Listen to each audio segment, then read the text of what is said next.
Time to dive into some Bears news and injury updates. I'm Harrison Graham. Let's start with some roster moves as the Bears have placed 2 players on injured reserve. Plus, they have signed a player to the practice squad. Lots to get to here in just a moment. And listen, this is why you subscribe to the channel, because we cover the latest Bears news, rumors. We do game previews, live shows every Monday and Thursday.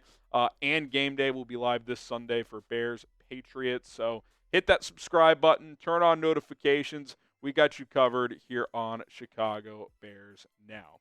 All right, 2 players were placed on IR today. Andrew Billings had successful pec surgery. He's expected to miss the remainder of the season with a torn pec. Certainly a big loss there. And then cornerback Jaylon Jones has a shoulder injury. He's been placed on IR as well. Unclear if his is season ending, but certainly going to miss a lot of time here, at least 4 games. And now, that does leave the Bears with 2 open roster spots.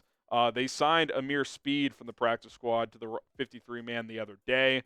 That got them back up to 53, and then now they're back down to 51. Well, one of those will almost certainly be this man, Ryan Bates, who had his practice window open last week. They left him on short-term IR. He's been a full participant at practice the past 2 days. The Bears' O-line is beat up. I think we'd all be surprised if he wasn't activated. And quite frankly, he might even start at one of your guard spots this week, especially if Matt Pryor has to kick out to right tackle. So we'll see on that. That leaves 1 roster spot open, so we'll see what they do. They might just roll with 52 for now. Maybe they sign Jake Kiran to the active roster from the practice squad, or Reddy Stewart or someone like that. But for now, they're at 51. It will be 52 almost certainly with Ryan Bates, and then we'll see what they do with that last roster spot.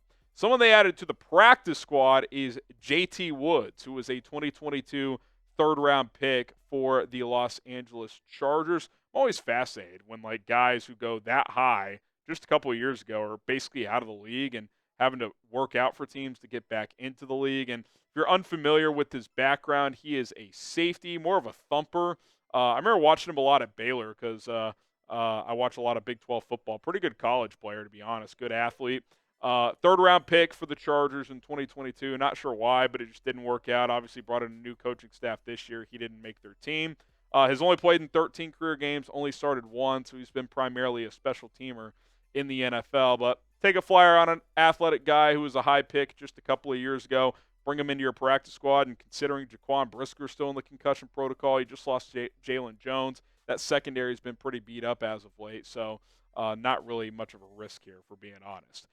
Be honest with me now. Have you heard of JT Woods before today? Type Y for yes, or you can type in for no. Let us know in the comment section right now. All right, the Bears did get some good news today. Montez Sweat was a full participant in practice on Thursday as he's been dealing with that shin issue. That's very important for this team because they got run past without him last week in Arizona. We'll talk about the impact of his return and why it's significant that he is healthy. All right, first, before we do all of that, we are sponsored by PrizePicks here on today's show. Deal for you guys is this. Download, create an account right now, prizepicks.com/CLNS. Use the code CLNS to get a $50 bonus when you play for just $5. What is PrizePicks, you ask? Well, it's daily fantasy made easy in North America, available in more than 30 states, where you can turn $10 into $1,000 with as few as 4 correct picks on your entry, depending on the type of entry it is. Tons of sports available: football, basketball, hockey, soccer, other sports that are in season right now. I got a little 2-player football entry this week, and again, you can cross over your sports as long as it's 2 or more players on 2 or more different teams. Aaron Rodgers going to take less on his passing yards against the Cardinals, and going to take more on Marvin Harrison receiving yards against the Jets there. 5 to win 15. But again, if you're a new customer and use code CLNS when you sign up at prizepicks.com/CLNS, you're going to get a $50 bonus straight into your account, regardless if you hit or miss on that first $5 entry. So sign up, get started, play for $5. You're going to get a $50 bonus no matter what. That is awesome. PrizePicks.com/CLNS. Use the code CLNS. All right, we talked about this the other day, but you look at Matt Eberflus since he's taken over play calling duties on defense, which was week 2 of last year until now, since he took over from Alan Williams. He's called 24 games, and without Montez Sweat, not nearly the same defense. We saw that last week in Arizona. We saw that in the first half of last year before they traded for Montez Sweat. There's no doubt getting him back into the fold is big. A, for Eberflus, because he needs as many bullets in the chamber as he can get right now to try and just win some games. And B, for this team, for this defense right now, you're certainly not trying to punt if you're a player on this roster. So getting him back is important. He was excellent against the Commanders a couple of weeks ago before he tweaked that shin. And all signs point toward him playing in this matchup on Sunday. Now, unfortunately, with some good news, there's some not so great news, as there's a lot of guys on the injury report. These 5 players did not practice today. Kiran, Amegadjie, Darnell, Wright. I would expect both those guys to be out this week on the offensive line. Marcedes Lewis had his weekly rest day. He should be fine.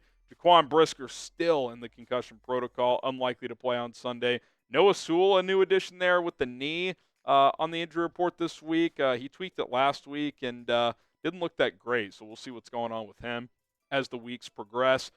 Braxton Jones was limited today. That's promising. If he could give it a go on Sunday, that would be huge, because even if Darnell Wright is out, you could put Larry Borum over there, and that means you don't have to shuffle multiple spots. Kyler Gordon, limited with a hamstring, would be big to get him back. Terrell Smith, limited with his ankle injury, so hopefully he's available. Darrell Taylor dealing with the knee issue as well, so we'll keep an eye on that for Friday. And then these 3 guys were full. Tevin Jenkins, full participant. That's good. We mentioned Montez Sweat. And then Ryan Bates, who we talked about as well, should be activated, but technically is still on short-term IR. I would expect him to take one of those 2 open roster spots and be active this Sunday. All right, one player I want to talk about before we get out of here is Zacch Pickens, a guy who missed a lot of games this year with a groin issue. Missed the first couple games, came back for like a half, tweaked it again, missed like 3 or 4 more games, and has been available the last or played for the first time either last week or the week before, whatever it was. Hasn't shown much, but with Andrew Billings done for the year, he should get more snaps, should get more opportunities. And look, through a year and a half as a 3rd-round pick, he's been pretty underwhelming. I thought last year he was kind of a just good enough to be active and be in a rotation on Sundays. And in the few games and snaps he's played this year, I kind of feel the same. Like, he's at like a 4th defensive tackle. Well, now he might start. He might at least be your top backup. He's going to have to play because you just don't have that many options other than Gervon Dexter. I mean, you've got Gervon Dexter, Byron Cowart, Zacch Pickens. You can swing over DeMarcus Walker sometimes, but you're pretty thin, man. You're pretty thin. Chris Williams in there as well. Can Pickens make some noise? Because up to this point in his career, he's kind of been irrelevant, if we're being honest. Who needs to step up most with Andrew Billings out? What say you in the comments? I think just based on guys who are capable, I think the linebackers, right?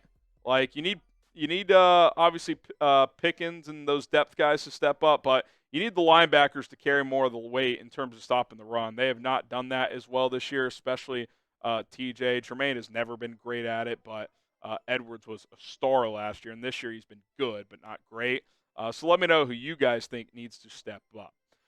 Thanks for tuning in to Chicago Bears Now. My name is Harrison Graham. We'll see what the Bears do on Sunday. We'll have videos between now and then. Bear down.